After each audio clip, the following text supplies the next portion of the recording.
Welcome to Jesse Panda 10, and The Drop Shop Garage. today, guys, is our 42nd weekly update vlog. Only 10 more to go, and then One we're full at a year. year. It's a lot.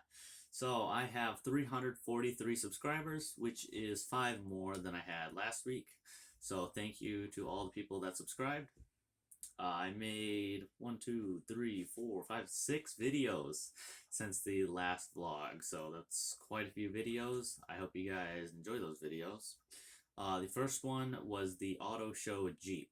That's where there was this Jeep hill, and you could see the Jeeps coming down the hill, and some of them would stop, some wouldn't, and you could see the traction and how cool they were when they were going up the little hill. I don't know, like with hill. steps. Yeah, there was the big one which was like made of metal, and then they had a second one made of like concrete, and it was like steps.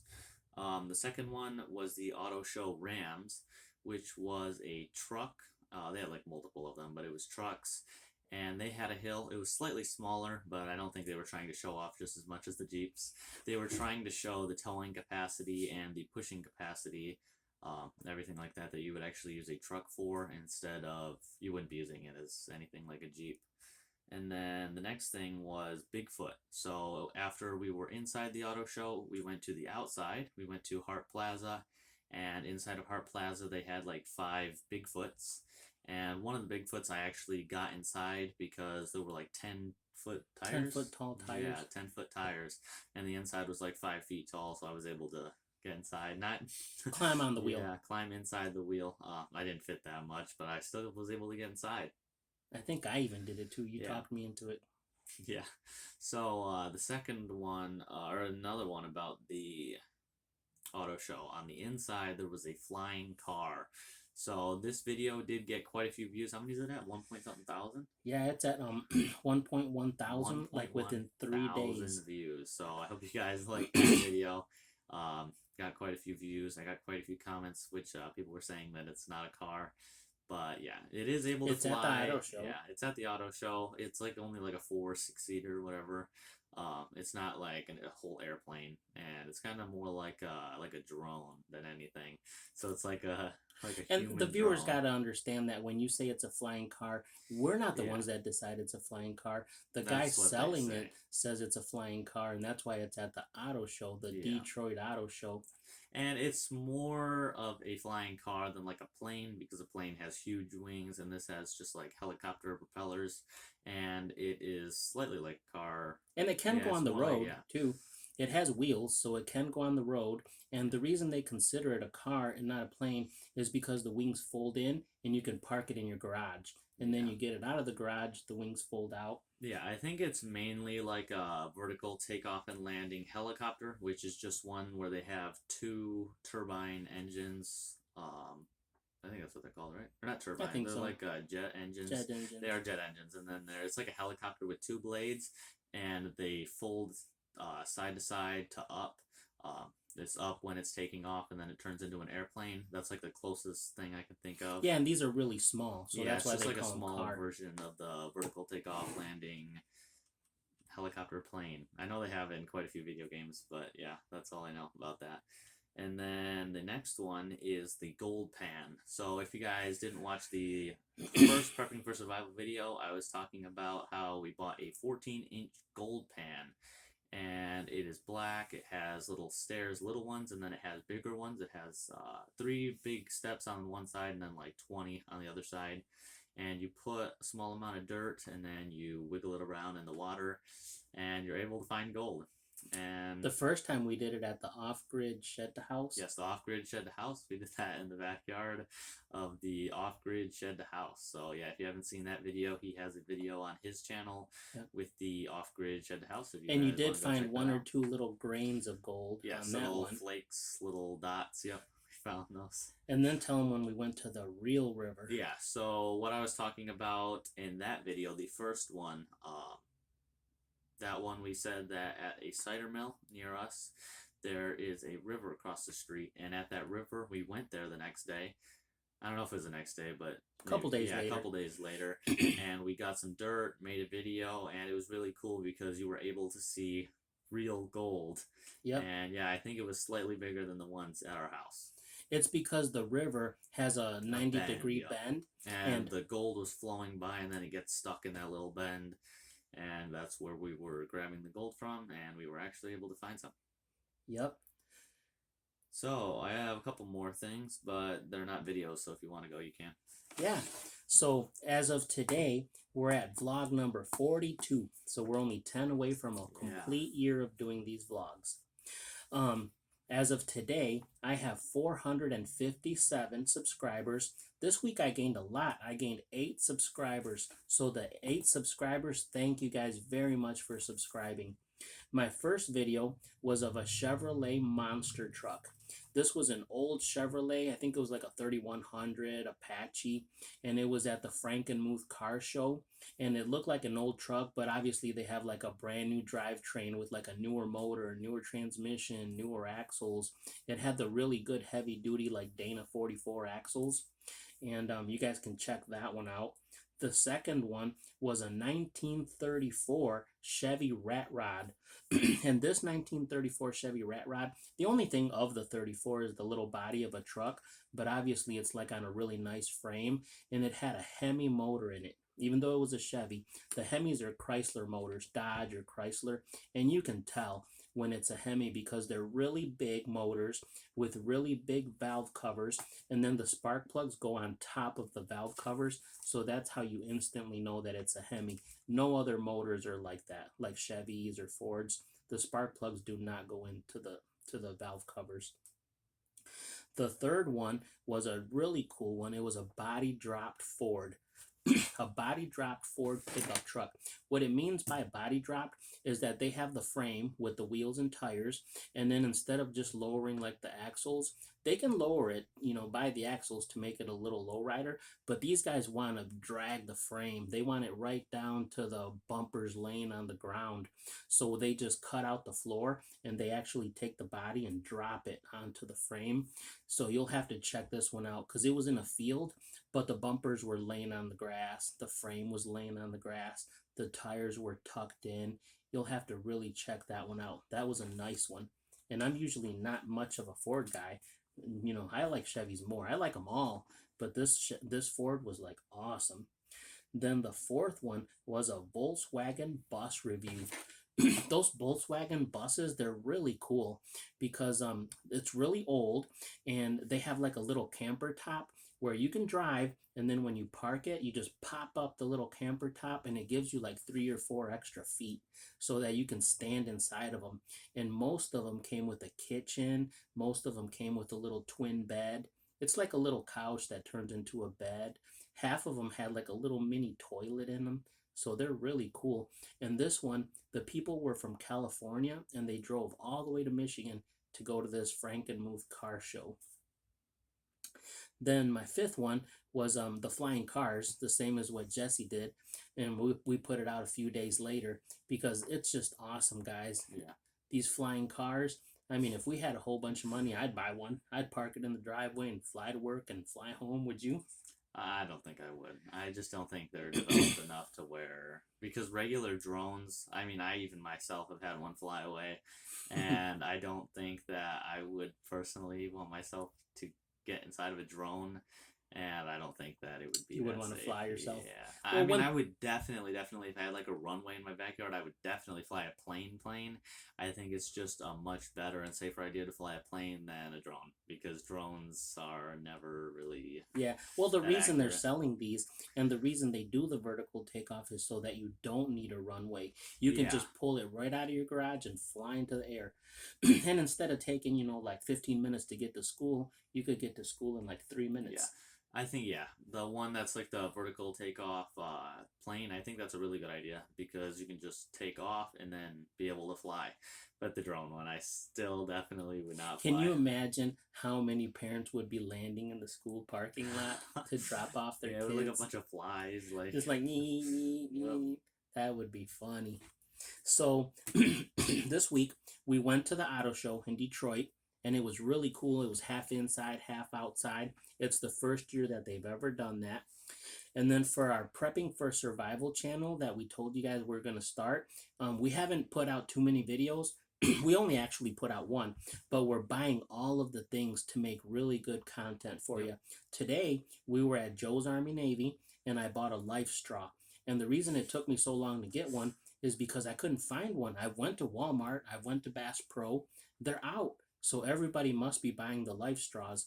That's the number one first thing that you would use in case you wanted to get some water. Like if you didn't have any water. I think the first thing would be boiling the water and then drinking it, because that's just very Where easy. are you going to get it from? What do you mean? If it's a survival situation, you have to get the water from somewhere. You got to filter it. Yeah, but if you have water... Wait, what are you asking? No, I was just saying the number one thing, the easiest and the safest is to drink out of a life straw. Then the second would be to boil your water. Third would be filter it. Yeah. Things like that. So I bought a life straw. We bought a tarp. We already have a tarp, so that we're going to show you guys how to make a tent out of a tarp or wrap yourself in the winter and you won't freeze. Yeah, and then Jesse has the idea of if you put it out with some rocks holding it and it rains, you can collect water to drink. Oh, yeah. You can just dig a little hole and when it rains, it'll collect water. Yep. So those are the videos for the Prepping for Survival that are becoming really soon. Yep. So what I was going to say is about the life straw thing again. I remember for my birthday back when I was like 10, this was like right when I started Boy Scouts. I'm not even 100% sure if I was in Boy Scouts at this point. Pretty sure I was. No, you were. But you it had was already like, but only for like a year. It wasn't. You had been in it like 4 or 5 years, Jess. And only then, now I've been in it 4 or 5 years. Jesse, you've been in it. No, I'm talking about Boy Scouts. Yeah, I'm not talking about Cub Scouts is totally different. Cub Scouts, you don't really go camping. Yeah, because I was going to say Boy Scouts. I'm talking about Boy Scouts. Boy Scouts, you've been in it like almost 5. Yeah, almost 5, and I was saying that it was between right when I started to like the first or second year. It was right then when I bought the life straw, so it was way before it was like a popular thing to buy a life straw. I just had saw them on a YouTube video. I think it was like the Crazy Russian Hacker. If you guys know who that is, that's probably what we're gonna make our channel like. If you guys haven't checked them out, you can. It is like it's this guy that always reviews these products. It's kind of like me on my TV show. He takes all of these camping gadgets and he just puts them to the test. And one time he did use a life straw, and that's where I got the idea of using a life straw. And I got some money for my birthday, went to Meijer, and got a life straw like 4 or 5 years ago. Yeah, the Prepping for Survival channel that we made, it's not going to be mostly reviewing things. It's going to be teaching them. Well, teaching. I'm saying that not Prepping for Survival, but the TV show, which I'm going to talk about too right now. The Gear Guy, which is Jesse, the Gear Guy from Scouting on Air. That's pretty much what it's like. And that's where I got the idea. And for some of our new viewers that you guys are brand new to this, Jesse has his very own channel. Yep. It's called Jesse Panda 10. And then I have my very own channel, which is called the Drop Shop Garage. It's mostly about cars, mini bikes, pickup trucks. Yep. And then together, Jesse is my son, my teenage son, which has been, there's a lot of brand new viewers. Yeah. Between the two of us, we got like 15 new viewers. And Jesse is a Boy Scout that has been in the scouting program for 10 years. And the whole 10 years, I've been an adult leader. So together, we started a channel called Prepping for Survival. And what we're going to do on that channel is we're going to teach you guys everything that you guys need to know to survive. And it's not just because we're Boy Scouts, but all of the knowledge that we have will teach normal everyday humans, you know, if the power goes out, how to get some water. If the power goes out, what to do to have some energy. That's the kind of stuff we're going to teach you because we have a lot of new subscribers. Yes, normal everyday humans. You know what I mean? Yeah, I don't want you guys to think that it's because we're in the Boy Scout program. It's I don't want like you to think Boy it's Scout like only that. thing. It's like just teaching you how to survive in case anything happens. We've learned a lot of things. We've learned how to survive out in the woods. We've learned how to survive if you're in the river. Yeah. Jesse's learned how to survive if he breaks a bone. They're supposed to take their neckerchief as a Boy Scout and tie their arm and limp it home. And if they happen to get a big cut, he knows that you take the same neckerchief and you tie it off so that you don't bleed to death. Well, yeah, you can use anything as a tourniquet. You can use 550 cord, paracord. You can use your belt. Your belt. That's exactly what I was about to say. But your neckerchief is the number one main thing you're supposed to use for like 10 different things. Yeah. And those are the kinds of things that we wanted to teach you. Yep. I just wanted to clear it up because we do have a lot of new subscribers. And then besides our YouTube channels, Jesse has a TV Oh, I show. was just about to get to that. Go ahead. Well, before that, I was gonna say that we are going to teach you how fast that it can happen to where you are in a survival situation, because a couple months ago we were talking about this YouTuber that we used to always watch, Pablo from Ukraine. Oh yeah. Remember him? So he used to just live this great life where he would go to the grocery store all the time with his wife. They would cook some food. They would just show us all around Ukraine. And then a war broke out, and yeah, it's totally different. So just from one day they were making videos to where the next day their country was in total war. So you guys really need to know how to survive in case anything like that happens. Yep. And here where we live in Michigan, and last year our power went out, and it went out for 5 days. It had not done that in a long time. The last time it did that was like in 2004, and they call it the Great Blackout because it went out in the whole eastern United States for like 5 days.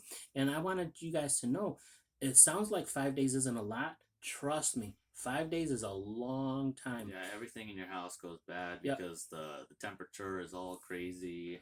The food in the refrigerator, after only like 24 hours, it goes bad.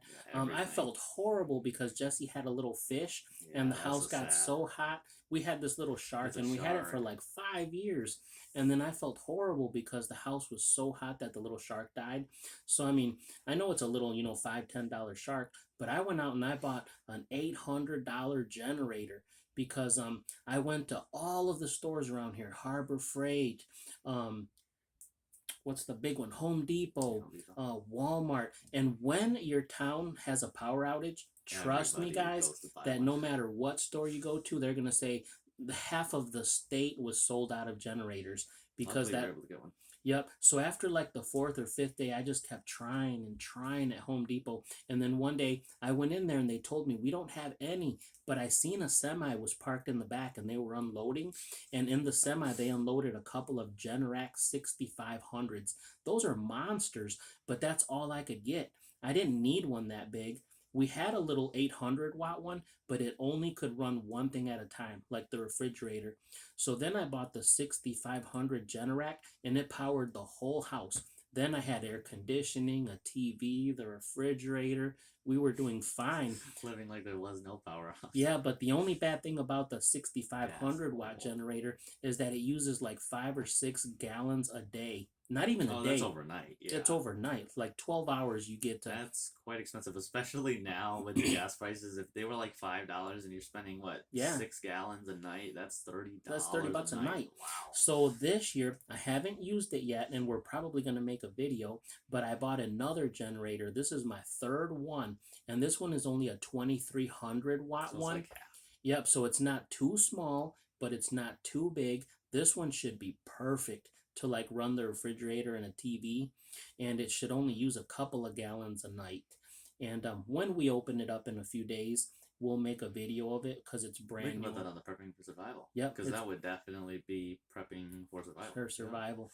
Yep, we're gonna teach you guys what kind of food to have, because you can't just buy regular food to be a prepper.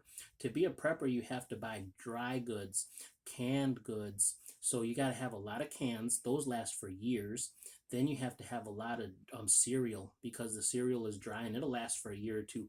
I know I know that the expiration date says only 2 or 3 months, but everyone knows that it lasts for like a year or two. Are you saying cereal? Yep, cereal. Yeah, cereal definitely lasts. As long as you keep it in the bag. If it's open, then it does go bad. But if it's in the bag, then sealed, it's fine. And ramen noodles will save you.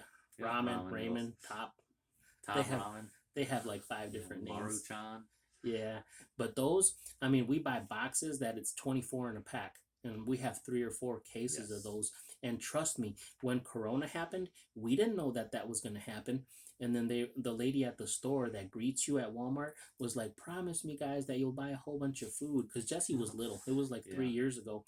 And we just stuffed the cart with anything we could find that would last and that we would eat. Oh, yeah, it's crazy that in March it's going to be 3 years. Yep, 3 years. Wow. And we never in our wildest dreams would have imagined Jesse was stuck in the house for a year and a half. Quite a while. With no school. The school was online. Yep. So, I mean, we would have never known. Ever since March to like the next June. Yep. Or no, the next September. The next September. Yeah. That's why it was like a whole year and a half. And if anybody would have told me a few years ago Never that you were believed it. not allowed to go to a playground, Actually, I got something. you were not allowed to go to a movie, you weren't allowed to go to a museum. So it didn't do us any good to be stuck in the house for like 7 months. We Yeah. couldn't go anywhere. So the thing is that no one would have believed that it happened, but like 10 years ago, Bill Gates, which is like with like the top three, he's like the one of the richest people in the world, Mhm. and he talked about on if you guys know what TED Talks are, it's like just like a talk thing on YouTube, and it's where he discussed what. We try not to talk too much about politics or This religion. isn't politics at all. Okay. No, I was saying TED Talks are just these talks where people go on and they talk about any kind of issues or just like any kind of educational. They have an educational channel. But Bill Gates went on there and said that the next thing that's going to happen to the world is a disease outbreak, a pandemic. And this was like 10 years ago, and he predicted the future. So, yeah, it's crazy that people with a lot of money or just big businesses can predict the future. Oh yeah, there's a movie out there right now. I can't think of the name of it, but after Corona came out, people were telling me, watch this movie," and it was like detail per detail of what happened. Some lady went to a restaurant in another country, and the chef had like accidentally had some kind of bat blood in it, and yeah, it's a movie, and When it did was it come out? it came out like years before Corona came out, and if you ever go back and watch that movie, I mean it's exactly like detail by detail. So, anyways, the bottom of the story, guys, is that nobody would have ever expected, and I'm sure you guys were all stuck in the house just like we were. They shut down our jobs, they shut down the schools, and they were like stay home for months and months Yeah. and months. So if it ever happens again, this way you guys can at least be prepared. Yep, I got a couple other things. Yeah. So, like being prepared, that's Boy Scouts. And then, yeah, so the coming up, I have a Shakedown Camp Out, which, if you guys don't know what that's for, it is for National Jamboree, which is in 2023. I'm going to this 10-day camp, which is in like Virginia or Tennessee or something. Tennessee, something down south. I don't even know where it's at. I really need to learn. But I was going to say that the Shakedown campouts are going to have 2 or 3 campouts beforehand, and one of those is coming up, and I'm going to it. So it's just where we go with the people in our troop because it's different troops than in regular Boy Scouts. It's going to be Jamboree troops, and we have to get used to the people that we're going to be in them with, and that's what they're for. I think what it means is they want you to get to know some of the other kids. They want you to get to make some friends and have acquaintances so that when you do go, normally our camping trips is just our troop. Yeah, just our regular troop, but this 10 is people, going to be 10 to 15 people. And then, summer camps are like 200 or 300 people, but that's just a normal summer camp. And then they only do this thing called a jamboree once every 4 years, and instead of being like a few hundred, it was meant to be like 2 years ago. They canceled it because of Corona, and so that one has a few thousand kids. Oh, it's way more than a few. I think it's like 30,000 is what they said it was in the past. Because it's called the World Jamboree. This is National Jamboree. Okay. There's 2 different ones. I think it's every 8 years or every 12. It's like a way longer period. Sure. Like every 3 national jamborees, there's a World Jamboree, and the World Jamboree is where they have it somewhere in the world, and everybody from all over the world goes.